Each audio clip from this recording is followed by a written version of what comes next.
Hello, good afternoon, and welcome to the TNT Show.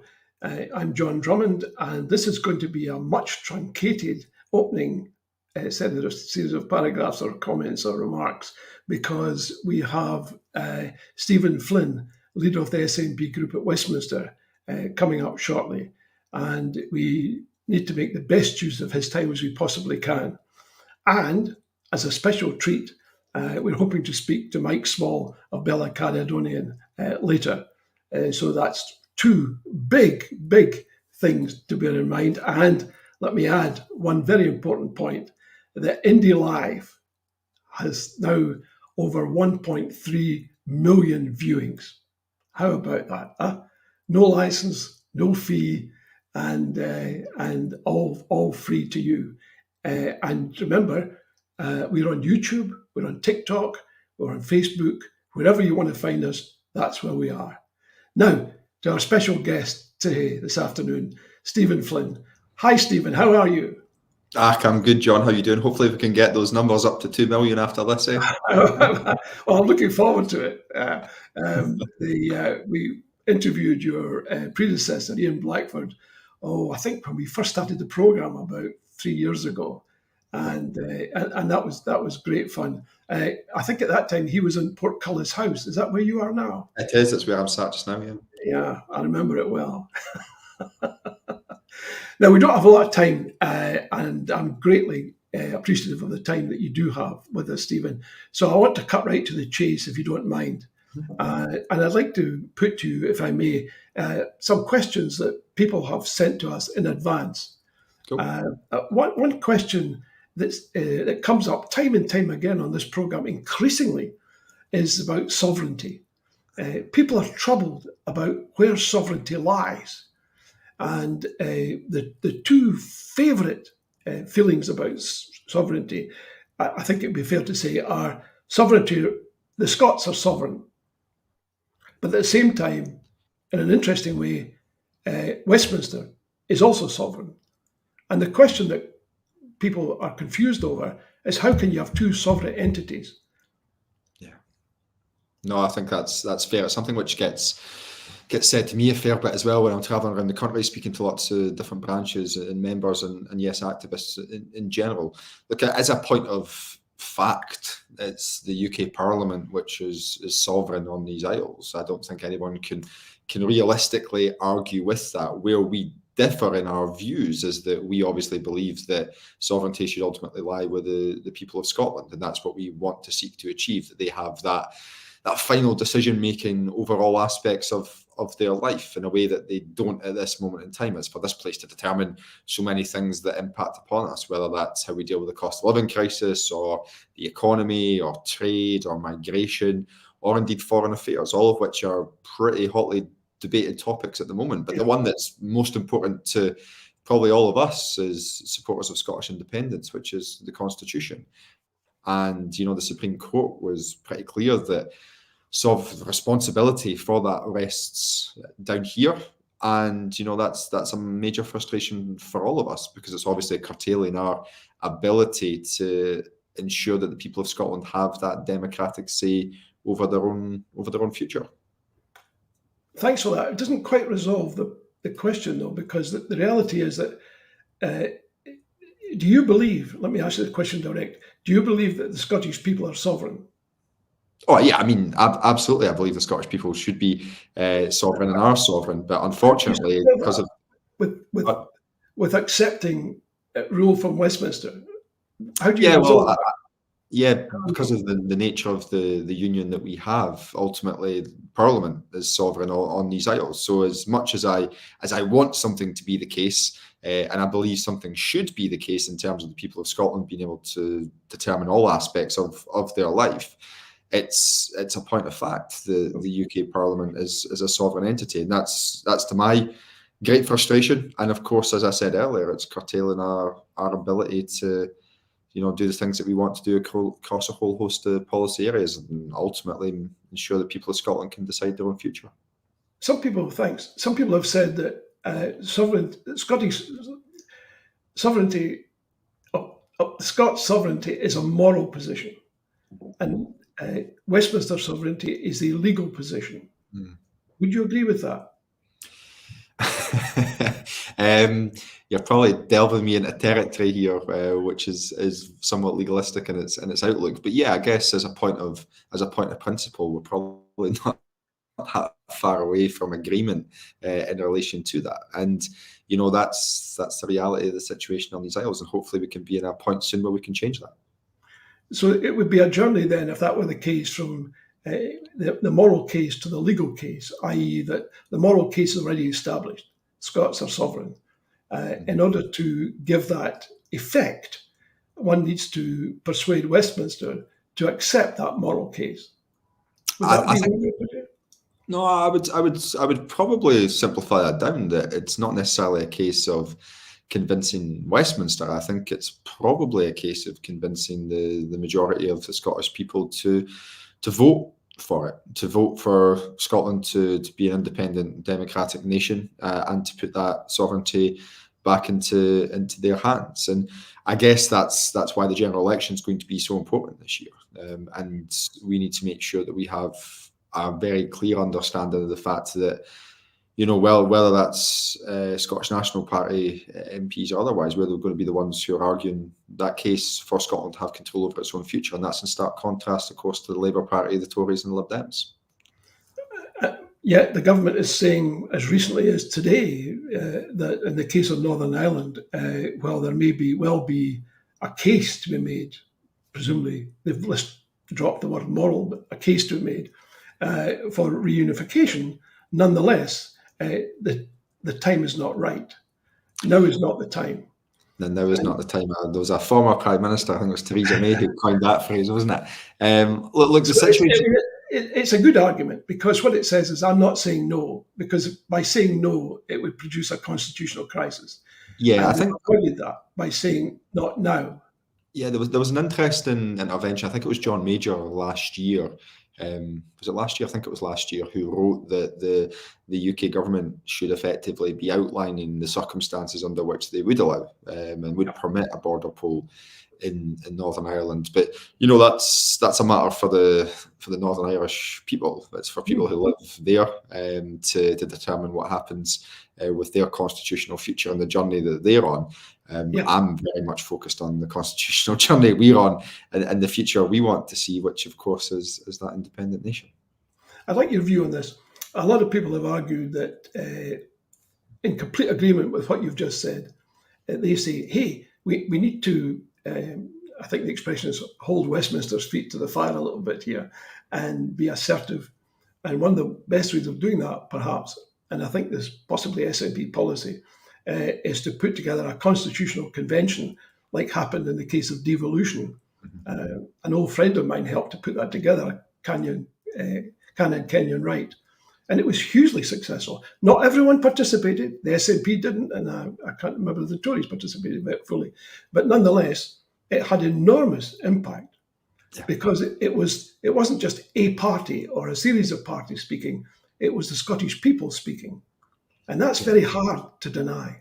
Would you agree? Yeah, and particularly when you're bringing together the political world and the civic world in Scottish daily life. And I think there's a huge power that lies underneath that, and you're right to touch upon it. You're also right to touch upon the fact that it is obviously something which was agreed by the party at its conference, and I'm hopeful that we can get to a point where we can bring that together. Of course, one of the big barriers to that happening in probably the coming months is a general election. I can't imagine there's going to be many partners who are going to want to delve into that in advance of the public going to the polls. But the inescapable reality of where we are at the moment, irrespective of the polls in relation to the SNP or otherwise, is that the independence figures remain pretty solid. Roughly 50% of our fellow Scots want independence. And that's before we start a positive campaign to bring others onto our side as well. So it's not going away. It's not going to go away now. It's not going to go away whether there's a Labour government, be that majority or minority. And it's for politicians in London to accept and to understand that. But the thing that we can do whilst they are dithering is to try and galvanise that support, to bring together that wider civic society in Scotland, to have that national conversation about how we ensure that Scotland's democracy is respected and what powers we believe should be transferred to Scottish Parliament in the interim, but ultimately how we make sure that ultimate power over our own future is transferred as soon as possible as well. Isn't it an argument, though, taking your point about an upcoming election, that the independence position, generally speaking, would be strengthened prior to election if the Scottish people were told categorically there will be a constitutional convention. These are the groups who will be represented. And when you vote in November, whenever the Prime Minister, whoever that happens to be at that time, decides it's appropriate, then people will know that one of the outcomes of that election is the very thing that you've said is desirable, i.e. there will be a constitutional convention. It's not a debate, it's not a discussion, this will take place. And this is the timing of that. In other words, whatever the outcome is, and you would expect the SNP support to perhaps be a little bit greater than it is just now, because even though the figures for independence have remained fairly solid over the years, the SNP support, according to opinion polls, has not. And that might be a way of engendering a warmer feeling amongst the electorate, dare I say, if you were able to say, this is what's going to happen, categorically, no question about it. So I don't disagree with the premise of what you're saying. What I would maybe do is be a little bit of a devil's advocate in terms of the practicalities of that, because of course, only way to bring a constitutional convention together is to have willing participants, and it's probably going to be a little bit challenging for some people to agree to sign up to something in advance of an election and say it's definitely happening. But as a point of principle, in terms of what we want to see achieved, the party has been clear in that regard. And the sooner we can do that, the better. But we do need all partners to come together: those who believe in independence and those who don't, and those from right across all aspects of Scottish society to come forward to chart that path forward. Because we need the logjam to be broken. We can't. We can't continue to sit with 50% of the people of Scotland believing in something, and then obviously the politicians in Westminster turned in a blind eye to that because of the basis of where power rests in these isles. Exactly. Another question that's cropped up, and you're the perfect man to answer this. Well, that sounds worrying. is people have said, look, isn't there a danger if the whole SNP group is at Westminster all of the time, that serves to legitimise the Westminster concept of sovereignty and erode the moral Scottish case? In other words, you seem to be participating in the very system that you want to not participate in. And it looks like a sort of non sequitur to some people. And again, that's a question which has been posed to me on a number of occasions, and it's usually probably worded slightly different, which is why don't you just abstain from Parliament? No, I'm not saying that. I'm not saying No. But that's what I'm just wondering why the whole group needs to be there. Yeah. Well, of course, we're not always here all the time. Most of my colleagues, I think, are probably elsewhere at any given moment during the week. And, I've seen on social media, most of them have been out chapping doors quite a lot in recent weeks, which is the right way to try and win an election. Look, our role down here is pretty simple. In my eyes, our role is to stand up for Scotland and to advance the cause of Scottish independence whilst doing so. If we're not here, if we're not making the most of the platform that we have, then those green benches just fill up with other people who will move along from the Labour benches or move down from the Lib Dem benches or so on and so forth, and use the speaking time that we have to put forward their arguments and their cases. So I want to make sure that we make the most of the platform that we've been given by the Scottish people. And, I will never, whilst we're under the auspices of Westminster, whilst we still send MPs here, I will never leave the Scottish people without a voice in Westminster. And that's a very important point, because we can be Scotland's voice here, and we are Scotland's voice. And we need to make sure. I mean, that's I don't think anyone is seriously suggesting that. They're not suggesting, hey, all the MPs should come home. But there might be... Some people do. Well, I'm sure they do. I mean, but I would like to think that was not necessarily a majority opinion, but who knows? The reality is that there is a real danger in being part of the very system that you hope to not be a part of. And I just wondered why. It seems to me that, given that the benches would fill up with Labour MPs, I can quite understand that. But I just wondered if it's possible to have the same voice, because you're very good. I mean, there's no question. I speak to people who are not independent supporters, but they're Stephen Flynn supporters. That's quite nice. And they will never vote for independence, whatever happens. But they do support you. And the reason they support you is because of eloquence, and it's because of conviction. And it's also because, frankly, you have an imposing presence on the floor. That's terribly important. And I wouldn't seek in any way, shape, or form to understate that. But I just wondered if there's some mechanism that says we are going to retain that, but we are going to also create a presence in Scotland round our MSP and MP base, perhaps to put forward a constitutional convention which would promote a constitution for an independent Scotland. And that would be something that people would focus on persistently and consistently, so that the Scottish people could see that the SNP group were being very assertive.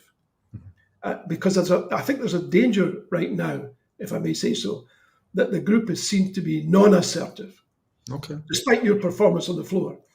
So I would probably challenge that a wee bit, just gently push back, because, see, when I look at the work that my colleagues are doing down here, it's far more than just me asking a couple of questions on a Wednesday afternoon.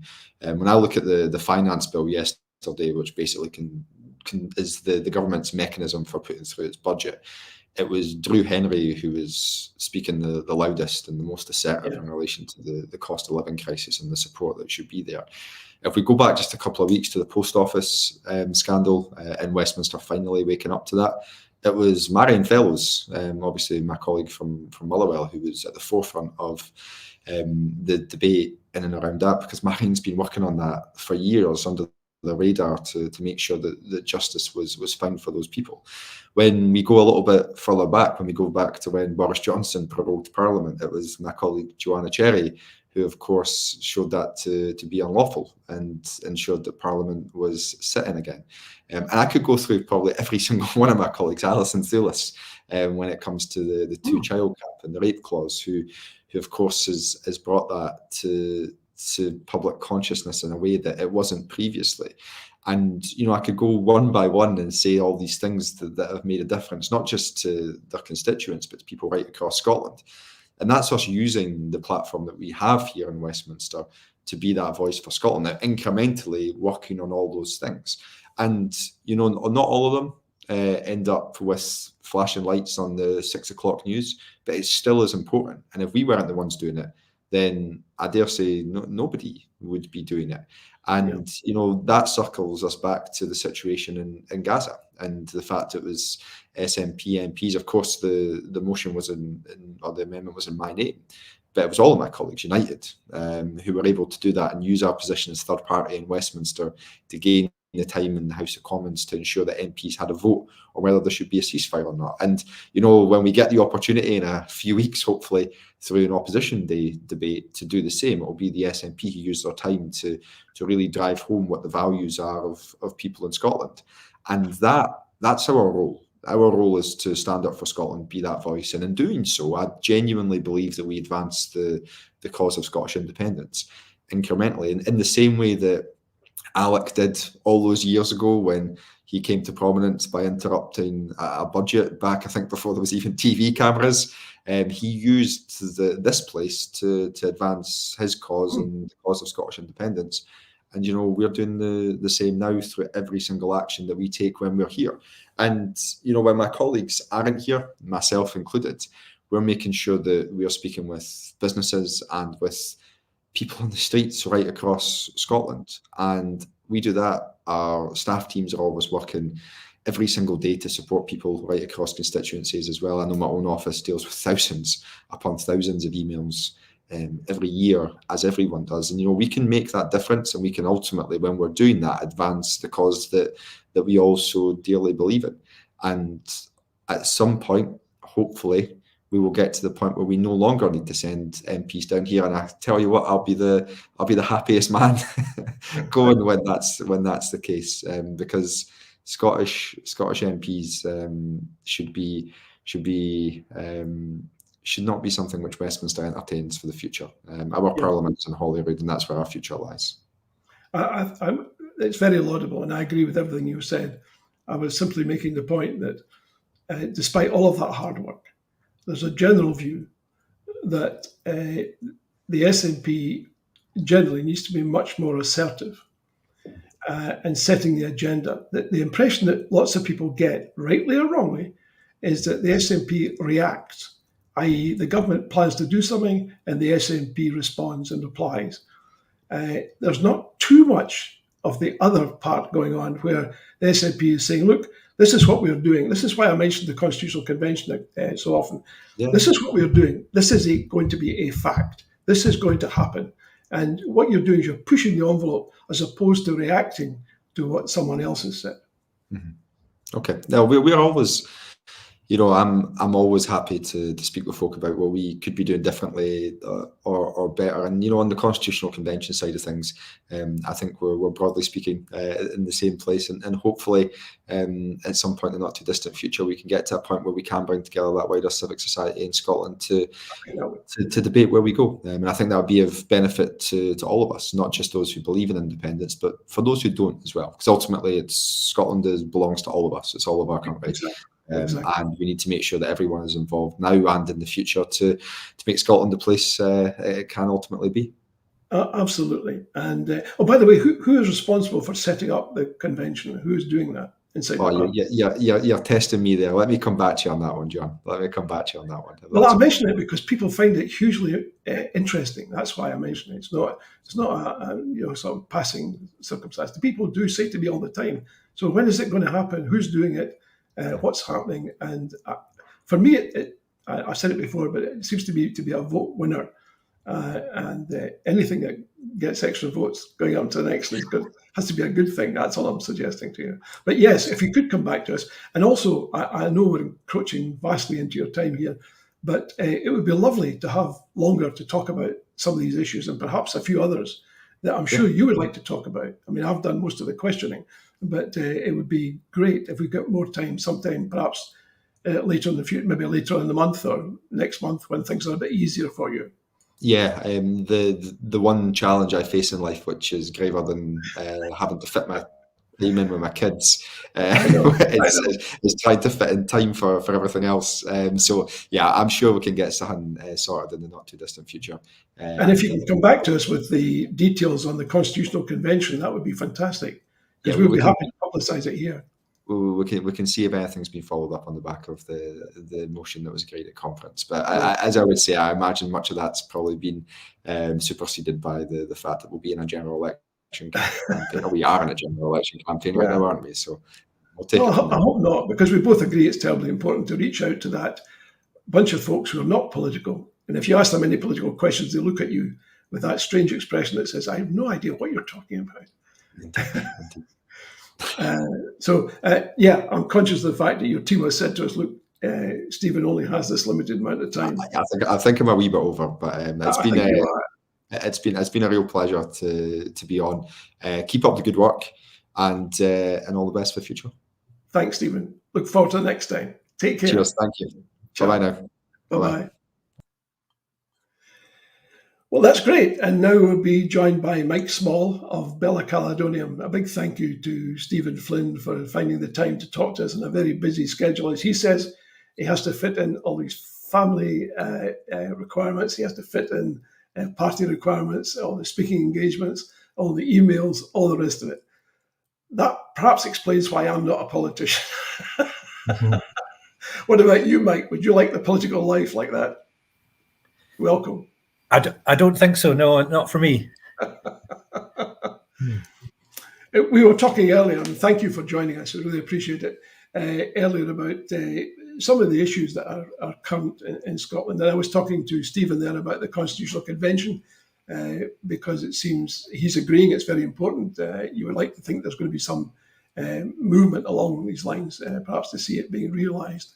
As you look at the Scottish scene today through the eyes of Bella Caledonia, what do you see as the big issues?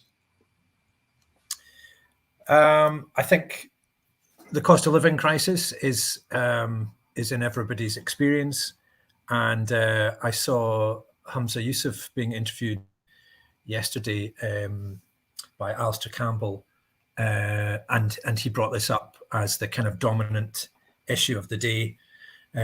People are living with horrendous choices about heating or eating. People falling into poverty. People already in poverty falling into destitution. And this is the direct result of the management of the economy by the British government, and I think that's the dominant issue of the day. I think that for people's lived experience, but I think also the ongoing atrocities in Gaza are also a kind of stain on our existence at the moment, and a direct result of the British state and the arms industry.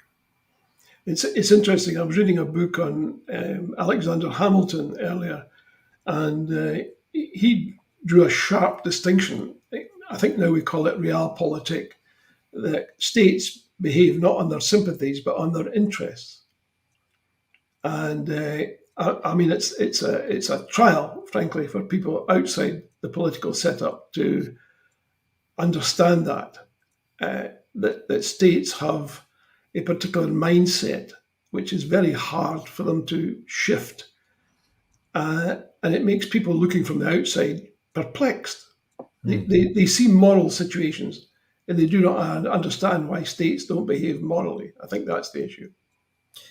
Yeah, I mean, clearly there's vested economic interests in the arms trade, but there's also geopolitical pressures at play here with connections between the British government and players within it, and Israel, and then of course with America, which is the main supporter of Israel and the main supporter of the atrocities that we see unfolding on our timelines. And I think one of the things that we're witnessing is the first kind of live streamed genocide. It's a appalling thing to witness, and I think it's quite damaging for people's mental health to feel this powerless in the face of such atrocities. Some people, I say some people, by no means a majority, say things like, this is the Nazis' final reward, as it were, is that they've turned people into behaving a bit like themselves. Would you go that far? I think it's really important to honour the Jewish Holocaust and to fight back against anti-Semitism, but there is clearly a dark irony in the situation in Gaza, resembling the Warsaw Ghetto, and down the time, that shift of power happening and trauma being transferred to a different generation. But I would always want to stand out against anti-Semitism as well as call out the atrocities of the Israeli state. Yeah, I think it's important to draw that distinction. And thank you for helping us do that. The question that came up that I put to Stephen, I would like to put to you, if I may, which is a lot of people say to me that the SNP are just not assertive enough. They say that you can't really expect the existing state to comply. You have to persuade the existing state to concede. And while there is a moral argument that we discussed, and I take it you would accept that moral argument that the Scots are sovereign, but for practical purposes, Westminster remains. The state sovereignty is vested there. And therefore, the question is, how do you put the moral case? And it's hard to say how you can do that without being assertive. Would you agree? I would, but I think I might frame it slightly differently in that the SNP are a mainstream party, political party, which are in government in Holyrood and participate in Westminster. So it's almost like asking an entity that isn't, to do something that it isn't. it's a mainstream political party operating within mainstream party politics with mainstream policies. It's not an insurgent movement. So the movement asking it to be something it isn't really going to work. Yes, in theory, it could behave differently, but it's not going to. It hasn't shown any sign that it is going to. And keeping asking it to do that, I think, misunderstands the nature of the beast. Yeah. I think you're right, though, in the wider sense that Scottish independence is about rupture. It is about dismantling the British state. It is about succession.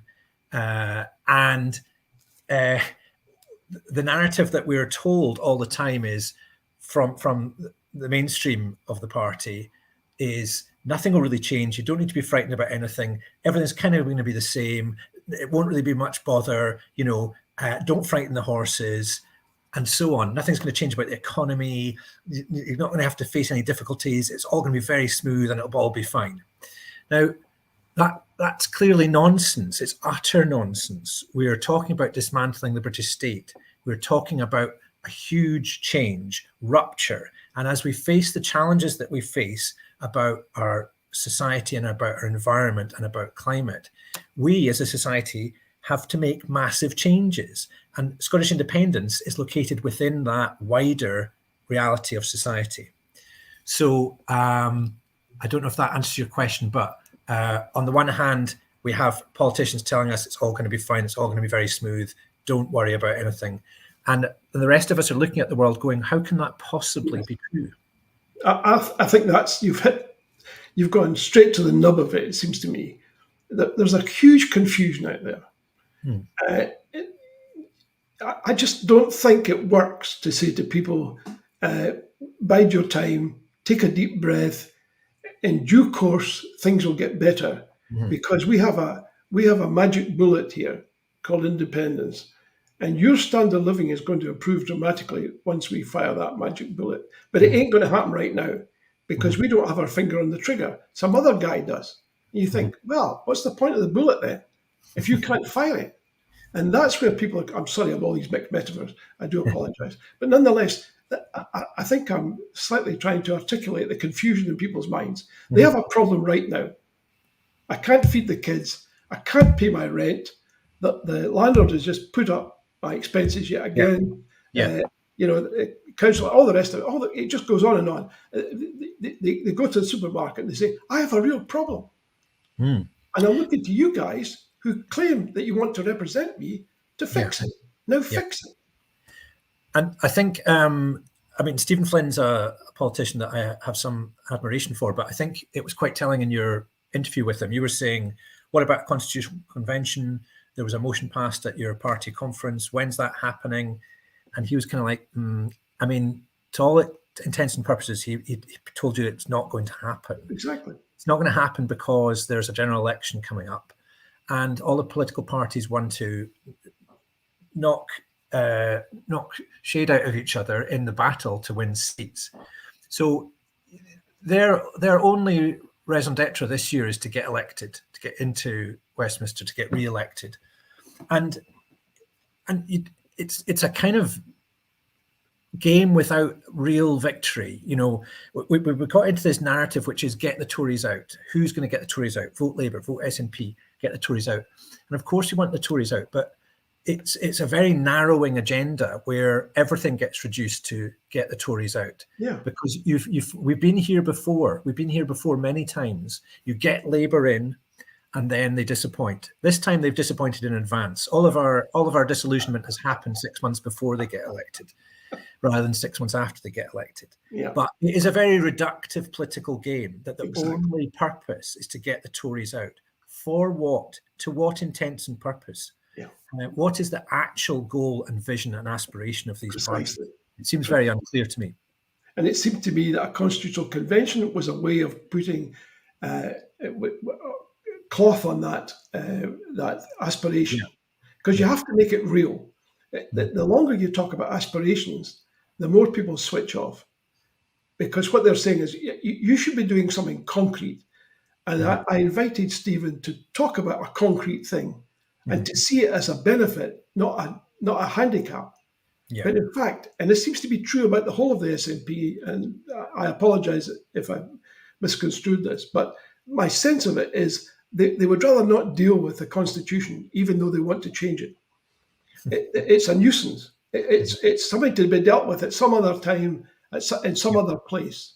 And the Constitutional Convention would have fixed that problem right away. And instead of seeing it as a problem, to see it as a real asset, to go into election saying, this is what we're going to do right away. You're going to have a voice, not just every general election and not just every Scottish election, but all of the time. Now the argument, counter argument, I can hear it now is, well, you've got MSPs, you've got MPs. It's not enough. It's not enough.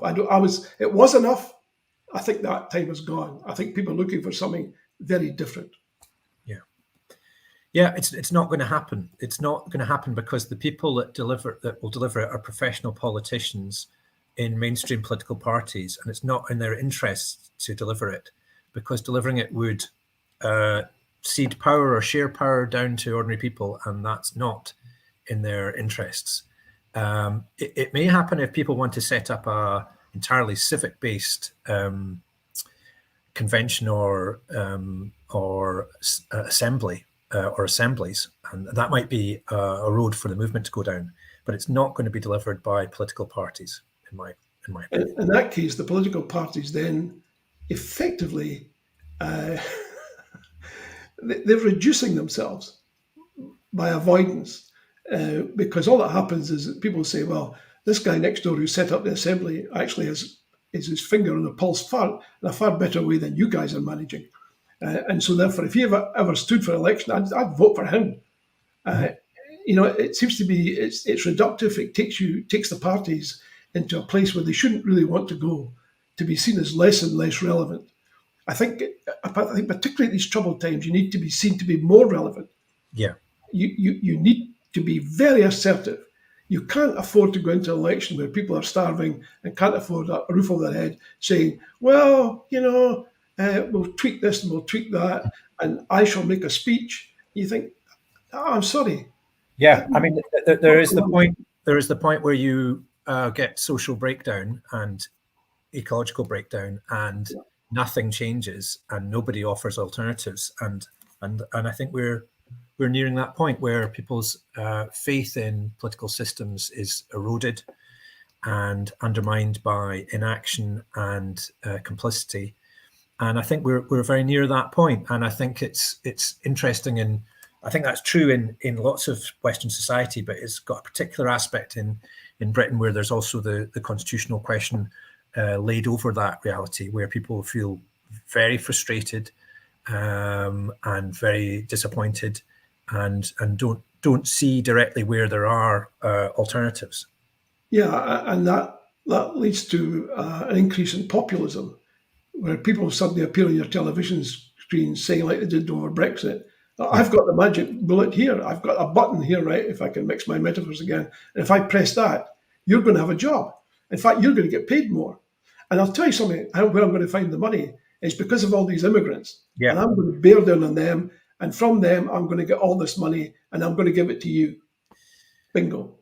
That's right. 40 new hospitals, stop the boats. Yeah. We saw the Prime Minister of this country taking a bet yesterday for £1,000 on television. I mean, just really depraved behaviour that in previous times might have led to resignation or shame. Yeah. But that's Britain in 2024. That's the British state that we're still attached to. I think that was the underlying point I was trying to make during the earlier interview. Mm-hmm. That when people feel that there's no moral anchor, it's vastly in your interest to provide one. Mm-hmm. And I would rather than shun morality, which is what most politicians are prone to do, is to embrace it and say the fact that you're starving and your kids don't get fed, that's morally wrong. Yeah. That's not a political problem. It's a moral problem. And I think, I'm very critical of the SNP, but I think to their credit, both Stephen Flynn and Humza Yousaf and others have been very good at calling for a ceasefire in Gaza, denouncing the actions of the Israeli state, and in stark contrast to the British government and indeed to the Labour Party. So I think that is to their credit, because this is a moral question that we're all presented with at the moment. And I think that's an example where they have stepped up. In many other issues, I think they have failed. But I think in that respect, they have spoken out very clearly. Yeah, I agree. They deserve enormous credit because there must have been many voices saying, look, don't say anything. Yeah. It'll be far better for you in the long term. You need to ingratiate yourself with a portion of the electorate who will find this unpalatable. They've stepped up to the plate. They've knocked it out of the park. What troubles me is they don't take the next step, which is to say, as a result of that moral imperative, we plan to do the following. Mm-hmm. And I think that's what's missing so much of the time. And listening to Stephen, he spoke with enormous feeling, and rightly, in my view, about the fantastic work that the group of MPs are doing there. Yeah. And I didn't feel I got an answer to the question is, why does everyone have to be there, apart from the notion that somehow the green benches that they left behind would be occupied by Labour? Well, I think most people in Scotland would say, so what? I'd rather you were back here tackling, making concrete steps to reduce, to somehow find money for people who desperately need to clothe and feed their kids. Yeah, I mean, there's clearly, symbolic things. Yeah, clearly in his response, he sees the active work of the SNP in calling the British government to account and questioning legislation as it passes through Parliament. And there is an argument for that. Until you get to a state where you've got an alternative strategy, that's what they're going to do. And I think if the SNP are to be questioned, it's for two things. One is for failure of policy in Holyrood, which we can talk about or people can challenge. And the other, I think, is a failure of strategy. What is the strategy for winning independence? Exactly. What is the purpose of MPs going to Westminster? What are they doing there? And what is their plan? And it does seem, I think, a little bit hazy. Yeah. But unless there's a time where there's an alternative strategy that's really clear, i.e. we are not going to take our seats because we've got something else to do, and this is our constitutional strategy, they are going to do what they currently do, which is question legislation. Yeah, and for a lot of people that seems like half the job. Mm-hmm. They want to see them doing the other half of the job. They do, and I said to Stephen, and I stick by this. They do a great job with that part of the job, holding the government to account. Mm-hmm. What's missing is the other bit that says, I'm going to require the government to do the following, and they have to tell the world why it's not going to happen. Then that does occur from time to time, but it's not part of anything cohesive. I think that's the point. Yeah, and I think people need that, and they want that, and they're just not getting it. And I think what that does is it leaves a vacuum, mm-hmm. and then it gets filled by all sorts of stuff, extraneous stuff. Mm-hmm. Because people don't see that assertion. I keep using the word, but it seems to me it's important. Mm-hmm. Because people respond to assertive politicians, good or bad. You know, I'm not saying anything that's terribly innovative and creative here. Anyone who's looked at, dare I say it, the likes of Farage and others, they've got nothing behind them, but they sound as if they do. And I think you have to, if you can take that proselytizing approach coupled with real achievements, then you've got the best of both worlds. Yeah, I think you're right. I mean, we can see the rise of the far right and of the populist right in America and in Britain is extraordinary. And people in desperate times, if you tell people very simple, even simplistic, crude solutions, which other people blame, people often people from abroad. I mean, we're in an extraordinary position, which where we had Priti Patel as our Home Secretary, and we have Home Secretaries and domestic policy, which is essentially what the National Front in 1974 would be advocating, as mainstream British government policy. It is extraordinary, and we also see the Labour Party, the incoming Labour government, as it is, completely capitulating to this agenda of stop the boats, blaming immigrants, and it's terrifying times to live in. Why do you think that has happened? Why does the Labour Party take this supine approach to politics? It surely can't just be grubbing for votes, surely. Yeah, I think you'll be aware of that idea of the Overton window, the kind of the frame of what's politically acceptable in society. The Overton window has shifted to the right over years, and I think particularly. You're not really allowed to talk about English politics or English culture, but I think we need to. I think English political culture is such that it's been captured by an agenda and a set of influencers and think tanks and media which dominate the public realm, the public narrative.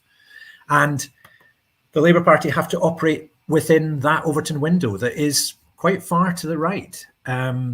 We saw with Jeremy Corbyn, and we see previously when the Labour Party moved to the left, their leadership would be savagely attacked by the right-wing press, denounced, rubbished, smeared, and not only that, but people within the Labour Party did it to their own leader and destroyed his candidacy. So I think Starmer is operating within that framework of what's acceptable to say in English political culture. I think it is very sad.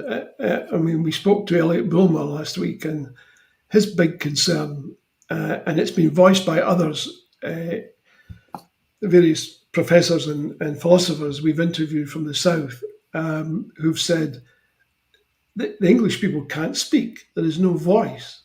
There is no forum. Because the British Parliament is seen to be the English Parliament, and what that does is it sort of neuters the ability for people in England to have the conversation of the kind that you and I have been having about what's best, what values, what morals. I mean, you never hear that discussion. There's nobody in England says, "Look, guys, we need to talk about ourselves." I mean, forget the Celtic fringe for a second. You and I need to have a conversation about what sort of England we want to see going forward. Where is the place for that to take place? There is no place. I think it's true that Britain is overlaid on top of England, as Tom Nairn would have had it in the past. I think there are some voices on the left who are concerned with this, but it's very peripheral. And even notions about devolution within England are currently reduced to sort of, let's have a mayor. And that's often the way they discuss devolution, as if that's the same thing, which it clearly isn't. So it is a real problem. England being able to talk to and about itself and its own direction is a real problem. Yeah. Yeah, and being subsumed into a culture which doesn't actually achieve very much in that regard. I mean, I know to Scots ears it may sound very odd to say that England doesn't have a voice when they watch Westminster and they hear politicians saying this is what we want to achieve in the NHS in England.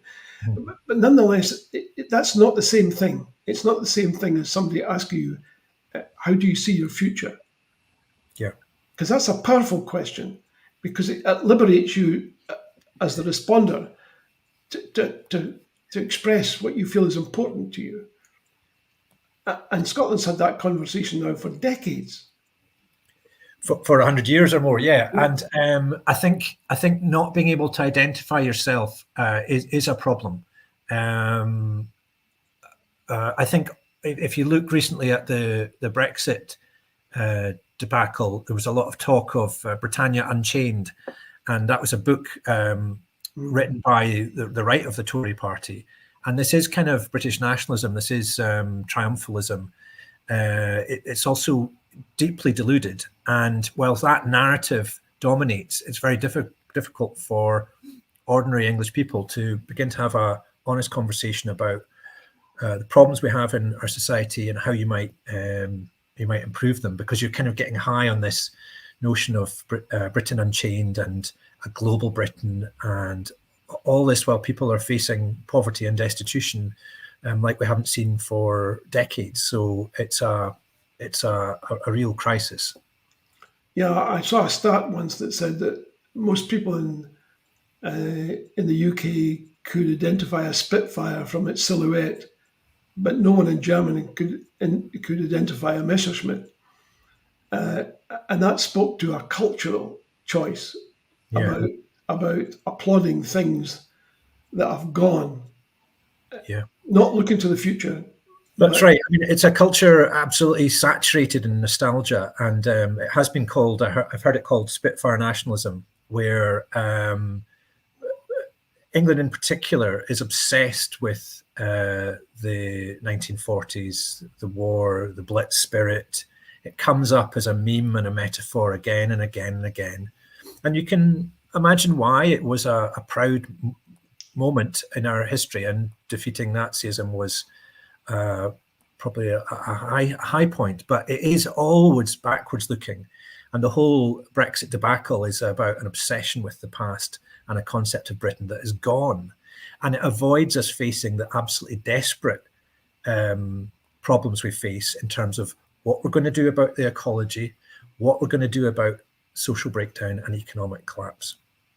I agree. And it's also a distorted view of the past. It doesn't take into account the atrocities.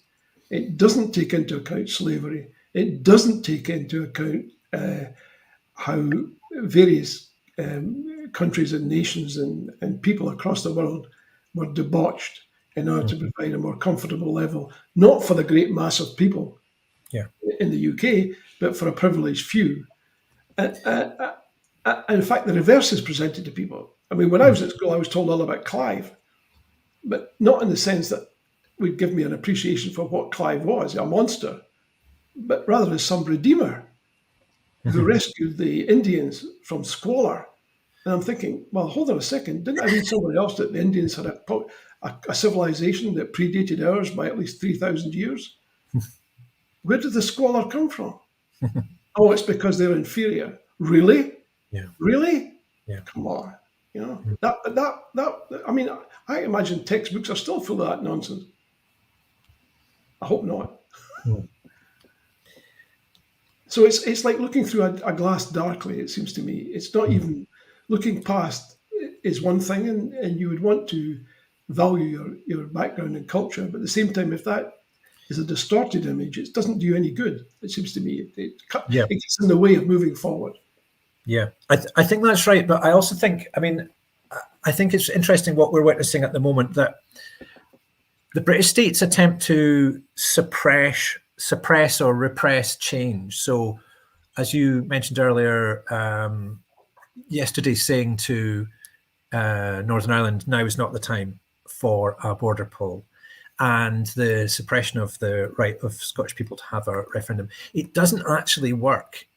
This repression of change, this tightening down, this saying we're not going to allow democracy to flourish, we're not going to allow votes to happen, it doesn't actually work.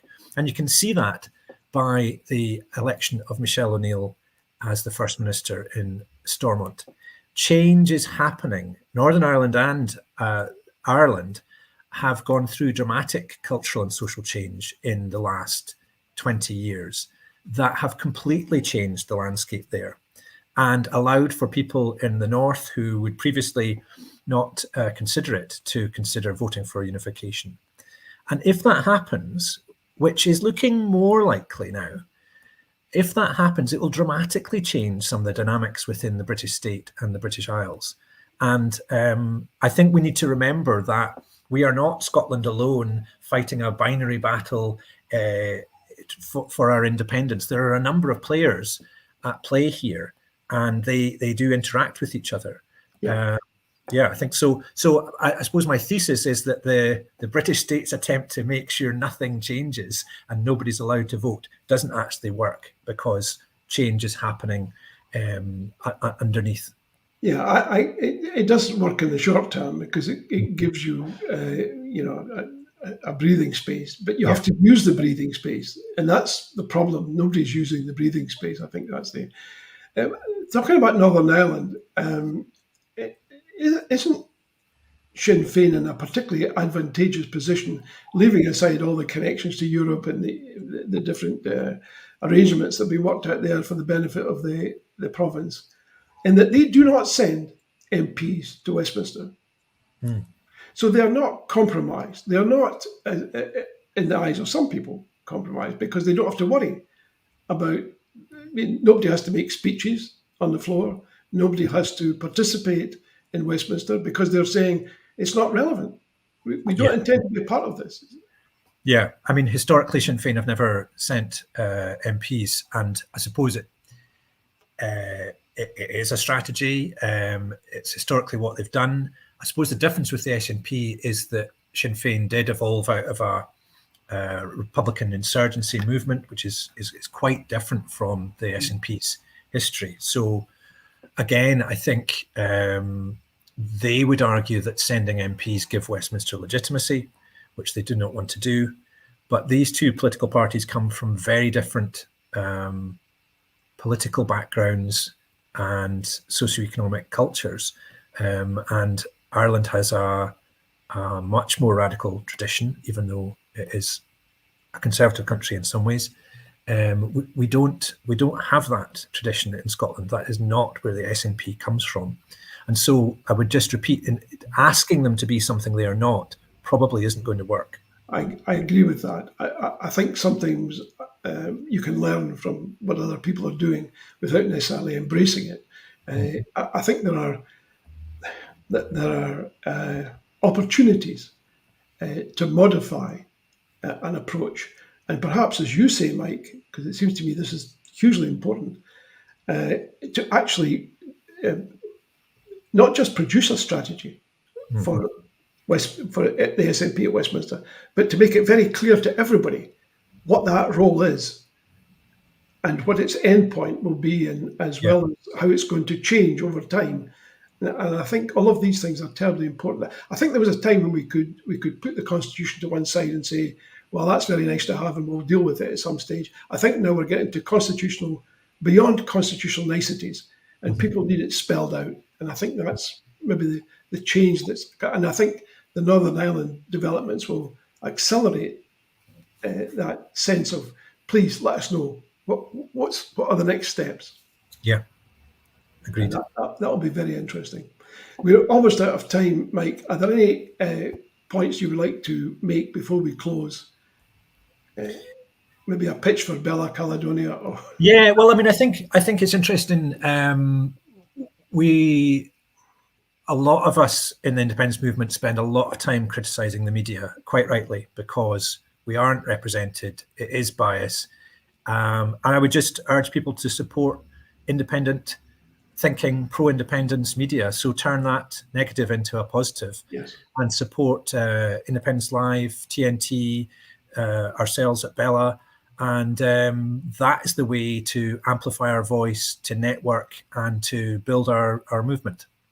So I would put out a plea. Well, that's a very important plea, and it's also worth adding some colour to that, in the sense that the head of Reach newspapers has told his staff, which includes people who work for the Daily Record and the Express, that they're in an existential situation, and he can't see them existing any more than 5 to 7 years in the future.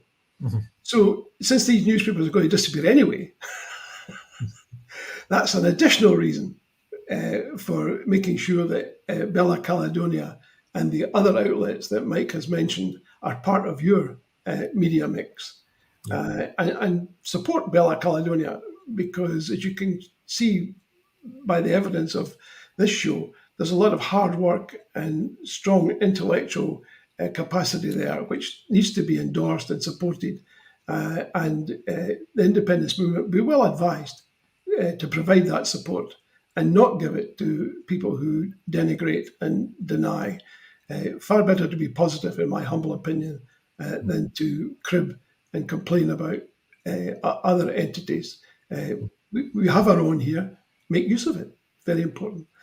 Mike, thanks very much. I appreciate all your time and trouble. And there's a there's a promotion for Bella Caledonia, folks. Thanks very much. Good to speak to you. Good to talk to you, Mike. Take care. Bye. Take care. Bye.